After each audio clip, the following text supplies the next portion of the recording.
La Guadeloupe est plongée dans l'émotion et le deuil depuis l'assassinat du jeune Yohan Equinox. Le procureur de la République a appelé au calme et à faire confiance à la justice. Toute la rédaction d'ATV Guadeloupe mobilisée pour vous rendre compte de cet événement tragique. Et pour la famille de Yohan Equinox, le drame est absolu. ATV Guadeloupe s'est rendu auprès d'elle, à Saint-François. Le film de cette famille brisée est dans notre édition de ce soir. Et la violence autour des établissements scolaires avec ce drame a atteint un sommet. Comment les lycéens en général vont pouvoir gérer ce pic émotionnel? ATV Guadeloupe a décidé de leur donner la parole. Bonsoir et bienvenue à tous. Hier, 17h, Yohan Equinox est assassiné de 7 coups de couteau pour un portable qu'un jeune de son âge était venu lui voler. Laurent Bernier, Yohan est la 22e victime de crimes violents dans notre département depuis le début de l'année. Comment, selon vous, en est-on arrivé là? Est-ce que les acteurs qui font vivre la société guadeloupéenne ont échoué dans leur mission? Cela témoigne d'une grande misère sociale et d'une détresse dans toute la population. Vous faites un décompte macabre de cette année, et l'année n'est pas terminée, hélas, mais chaque année, des familles sentent le ciel s'effondrer sur leur tête. Jacqueline Equinox est une femme honnête. Elle n'a jamais manqué au devoir d'éducation de ses enfants. Pourquoi? Subitement, pour des raisons purement matérielles, eh bien, s'attaquer à la vie d'un autre être humain de 15 ans. Cette mort brutale est le constat d'une société qui doit se poser les vraies questions au lieu de chercher des boucs émissaires. Alors bien sûr que nous ne manquerons pas de remettre en question la justice pénale des mineurs entre humanité et plus grande fermeté, mais aussi rappeler aux parents la nécessité de revenir aux fondamentaux guadeloupéens, l'éducation. Laurent Bernier, les élus de la Guadeloupe ont tous réagi. La présidente du conseil départemental, Harry Chalus, Victorin Lurel, Éric Jalton également. La réponse du gouvernement ne s'est pas fait attendre. Par la voix du ministre de l'Intérieur, Bernard Cazeneuve. Il a annoncé l'envoi dans les jours à venir de 4 pelotons de gendarmes mobiles pour renforcer la sécurité en Guadeloupe, soit 70 gendarmes.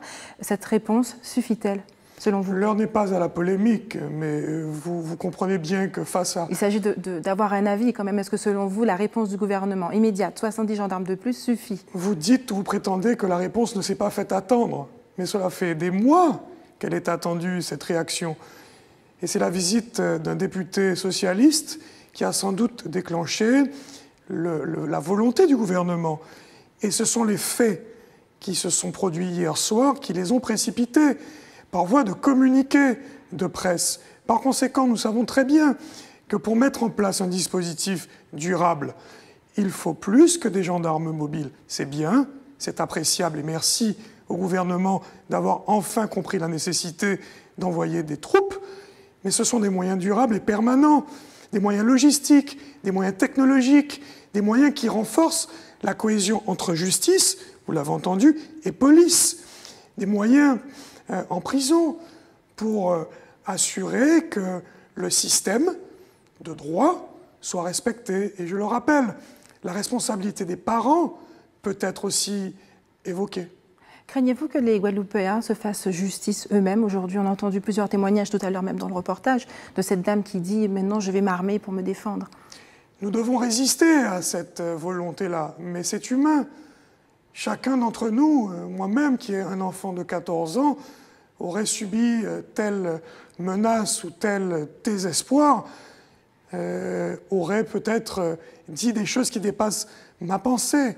Mais force doit rester à la loi, nous sommes d'accord. Mais en même temps, les parents seront de plus en plus vigilants. Et c'est vrai que je les invite à reprendre possession de l'espace public. Il n'appartient pas qu'aux élus, il n'appartient pas qu'aux institutions. Et moi, je sais que je peux compter sur un certain nombre de collectivités. Jean Dartron, à la fois proviseur, mais aussi conseiller départemental. La présidente du conseil départemental et moi-même allons accompagner la maman de ce jeune qui est en difficulté, en grande difficulté, en grande misère sociale. Quelle forme cet accompagnement? Sur le retissage de ses revenus, à travers le revenu d'activité qui lui a été malheureusement suspendu. C'est quand le désespoir et cette détresse vous envahit que tout se met à nu. La Guadeloupe est éplorée. Nous allons marcher. Nous marcherons encore.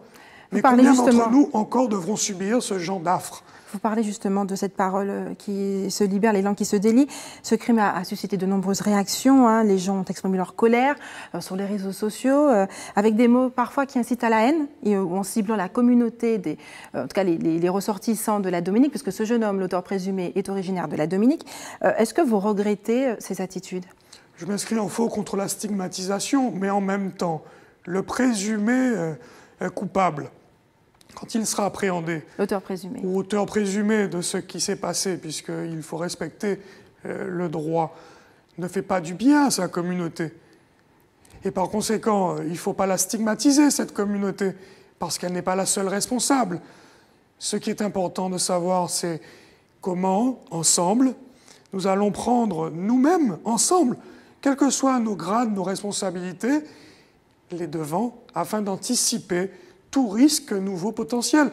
Cela nécessite, bien entendu, le renfort de l'État dans ses missions et dans ses prérogatives, mais aussi la cohésion sociale qui dépasse les clivages politiques. Laurent Bernier, nous sommes dans un contexte politique assez particulier. L'élection pour choisir justement le candidat qui vous représentera à l'élection présidentielle de 2017 arrive à grands pas. Vous refusez, je crois, de soutenir l'un des candidats, c'est bien cela ? Alors Sonia Petro et moi-même avons des responsabilités. Sonia Petro comme présidente des Républicains et moi-même comme secrétaire départemental, dans l'obligation qui m'est faite de la parfaite neutralité, je n'ai soutenu et parrainé aucun candidat pour cette élection primaire. Par conséquent, je me situe comme gardien des règles locales pour justement assurer la parfaite cohésion à l'issue de ces élections primaires qui dégagera, j'en suis persuadé, la future ou le futur président de la République. Laurent Bernier, vous êtes également candidat aux législatives. Les Guadeloupéens auraient peut-être envie de savoir de quel candidat se rapprochent le plus vos idées. C'est une famille avec certaines divergences. C'est important de savoir ça. Je ne veux pas faire offense à votre question, mais le soir est mal choisi pour parler d'une échéance qui n'est vraiment pas prioritaire. Je préfère avoir une pensée émue pour la famille Equinox, tous les amis de Johan, en leur disant que la société, elle a des difficultés, elle a des problèmes, elle ne répond pas à toutes les questions, mais elle doit faire des efforts et que l'espoir n'est pas perdu. Je voudrais vraiment leur rappeler et leur dire toute la solidarité qui est la nôtre.